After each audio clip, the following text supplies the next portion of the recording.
yang berbeda dari perbedaan taruh dengan pacaran ini apa? Apakah taruh itu juga salah satu tuntunan juga untuk menikah dan perbedaan taruh dengan pacaran yang diharamkan tadi? Terima kasih. Ya, kalau istilah anak-anak pergerakan itu taruh. Akhirnya istilah taruh berkembang menjadi istilah pacaran Islam. Taruh itu kan artinya kenalan. Kenalan yang dipahami di dalam Islam itu adalah komitmen. Zina anak orang. Sebelum proses zina, tentunya ada pendahulunya, ada mengenal. Dan Islam menyarankan kepada kita, jika kita ingin mau menikah, laki-laki melihat istri, melihat seorang perempuan, maka diperbolehkan untuk melihat pasangan atau anjur yang memberikanmu. Berikan Tuhan kata Rasulullah, jika kamu berkenan, lihat saja si perempuan itu, maka yang akan melihat itu nanti akan bisa melanjutkan kondisi kedua ini. Jadi taruh itu hanya sebatas melihat kondisinya. Kalau mau melihat, boleh melihat. Malah ada sebagian sahabat ketika melihat perempuan itu mulut-mulut. Jadi ini sebagian sahabat mengatakan boleh kalau kita mau melihat perempuan, melihatnya mulut-mulut biar ketahuan di perempuannya. Atau kita selidiki keberadaan dia lewat teman, keluarga, atau siapa yang mengenal dia, kita cari info tentang si perempuan ini. Itu juga perempuannya, kita cari info tentang si laki-laki ini siapa. Ini batas yang diperbolehkan dalam Islam. Kita lihat ya, kita lihat masa sulhan ini yang diperlukan apa? Kira-kira keberadaan Imam Syafi'i satu membolehkan untuk melihat batasan lahir. Jadi kalau muka lahirnya boleh, posturnya lah, gitu kan. Terlebih dari itu para ulama tidak membolehkan. Apalagi sekarang kita kalau ada pertimbangan anaknya di luar, keluarkan, kemudian yang biasa tidak pakai jilbab, selalu lepas jilbabnya. Ini nggak benar, ini nggak bisa dilakukan secara fitnah, tak boleh. Kalau mau melihat sendiri berpakai jilbab, maka dibiarkan. Kemudian ditemani sama mahram. Adapun yang dibahas oleh masyarakat ta'aruf ini cuma beda etiknya saja. Beda etik, ta'aruf, pacaran, sama. Ada perbedaan yang signifikan antara ya Allah. Ada lagi pertanyaan?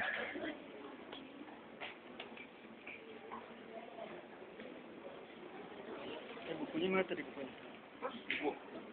Satu meter.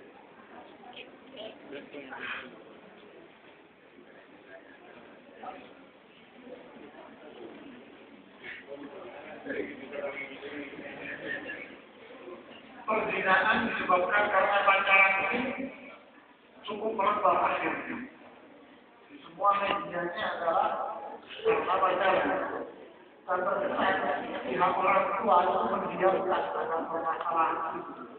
Bahkan emosi parah, orang tua membolehkan jika anaknya itu jalan dengan laki-laki lain atau dengan temannya berduaan naik motor atau janjian ketemu di mall ini, di rumah ini, dia bolehkan. Jadi orang tua akan yang memperlukan jalan terjadinya perzinaan itu tadi. Walaupun mereka mengatakan ini kan suka sama suka. Rasulullah sudah mengatakan jauh-jauh hari di dalam hadis sahihnya akan saya di kaum min ummati yastahilun al-hira wal-harira wal-ma'adil.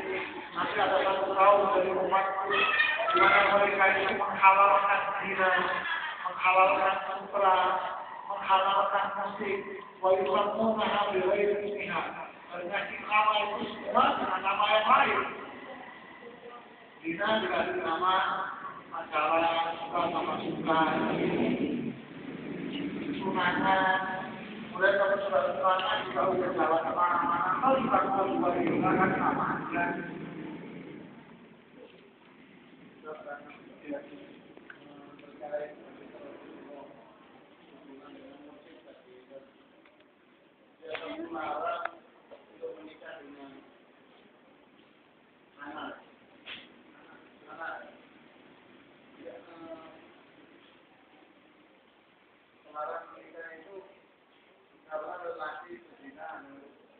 Wanita berzina dan sebaliknya apa dalam hal ini Rasulullah itu mengklaim anak itu sebagai wanita berzina atau sebaliknya? Ya, pertama istilah berzina itu siapa? Intinya kan istilah berzina itu siapa? Berzina itu digunakan untuk seseorang yang melakukan hubungan layaknya suami. Ya kan? Seorang yang melakukan hubungan selayaknya suami. Dengan background pacaran, kemudian dia melakukan perbuatan ini zina. Stop kategorinya zina. Ataupun alasan dia. Kemudian yang kedua, apa yang kedua? Kata zina atau pelakunya yang namanya berzina itu juga digunakan pada sarana-sarana yang mengarah ke sana. Walaupun kita tidak melakukan, tetapi sarana yang menuju ke sana itu disebut dengan zina.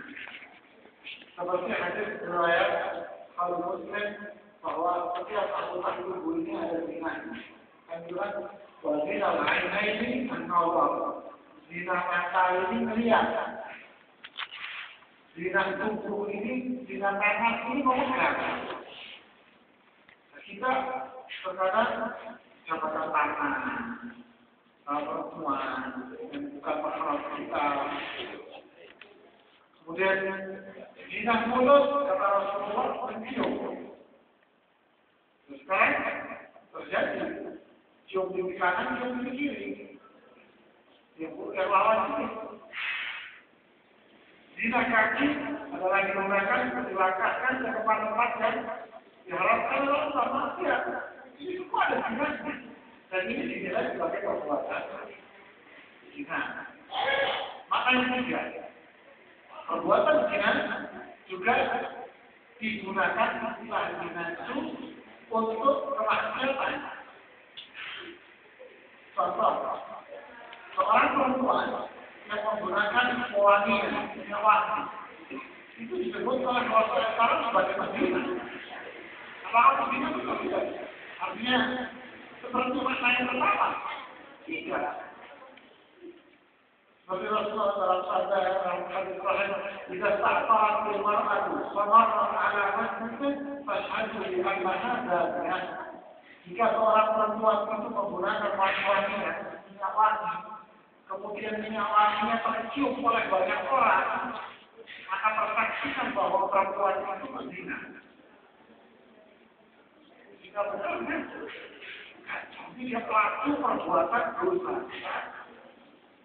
Ini istilah kita Rasulullah mungkin, ya kan? Kenapa Rasulullah itu? Ya minimal dia melakukan perbuatan dosa. Apakah kamu rela menjadikan perempuan-perempuan yang itu melakukan perbuatan dosa dari dirimu? Kata Rasulullah mengatakan satu ini dari mana? Ya kan? Di sini perempuan yang punya agama, ini laki-laki yang punya agama, kamu akan beruntung.